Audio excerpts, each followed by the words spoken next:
Hey, welcome to our explainer. So let's just get right into it. We've all seen them, right?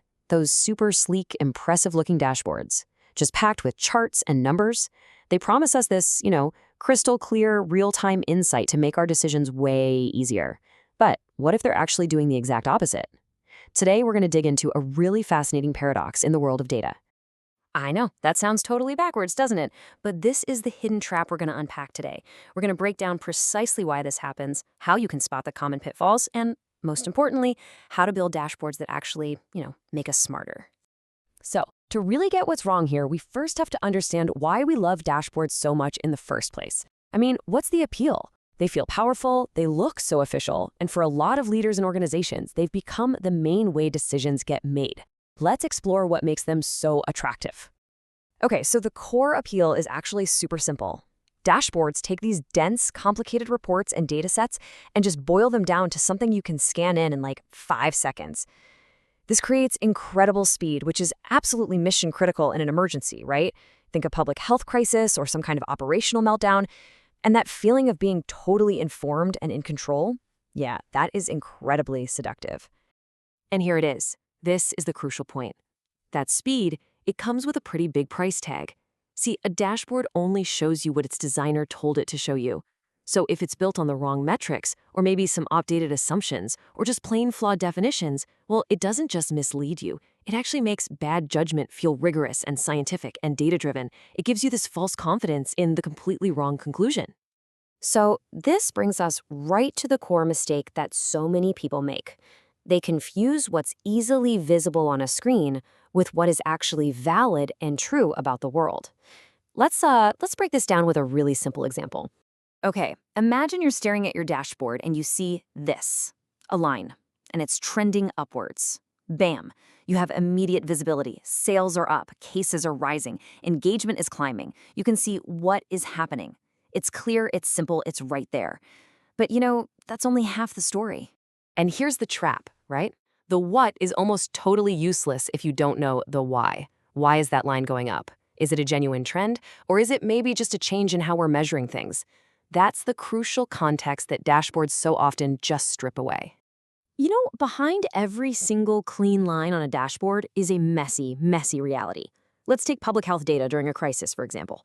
You've got reporting lags from different hospitals, you have incomplete information, and sometimes the definition of what even counts as a case can change week to week. A new policy might totally alter what even gets counted. Look, these are not minor details. This is essential context. And when a dashboard hides all that messiness, it isn't giving you clarity. It's giving you a fiction. So when the simple act of displaying data becomes more important than the actual insight it provides, we wander into some pretty dangerous territory. There's this brilliant term for this whole phenomenon that really just gets to the heart of the issue: metric theater. Metric theater. I love this term. It just hits the nail on the head. It's all about the performance of being data-driven.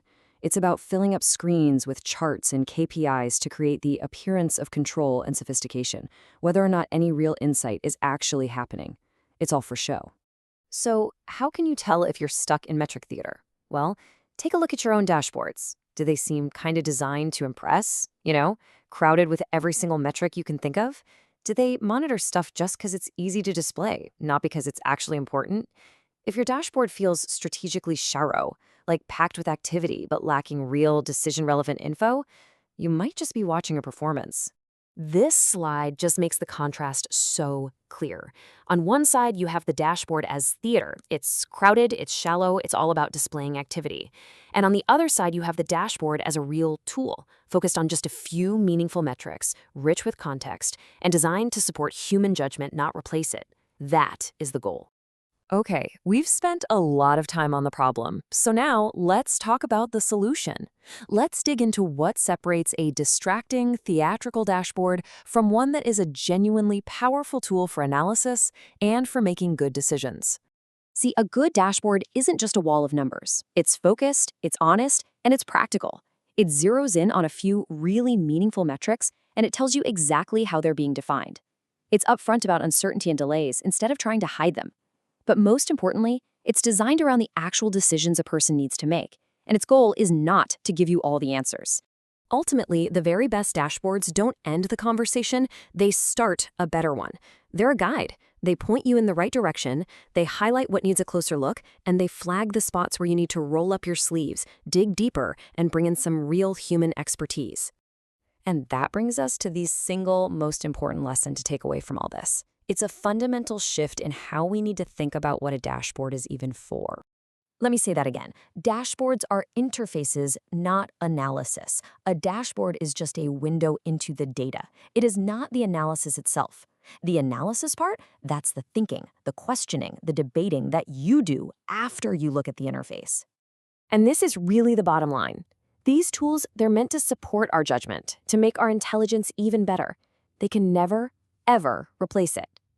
The moment we start outsourcing our critical thinking to a slick-looking chart is the moment we become vulnerable to this really dangerous illusion of clarity. So I want to leave you with this one question to take back to your own work. Take a hard look at the tools you use every single day.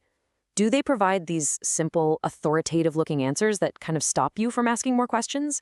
Or do they spark your curiosity, reveal the complexity, and actually inspire you to dig deeper? The difference between those two is everything. Hey, if you found this useful, hitting that like button really helps us out a lot, and for sure subscribe for more explainers that help you see things a little more clearly. And if you're someone who prefers to listen, the audio version is always available wherever you get your podcasts. We've dropped a link for you right in the description below. We'd love to hear what you think in the comments, especially if there are any topics you want us to tackle next. Thanks so much for watching.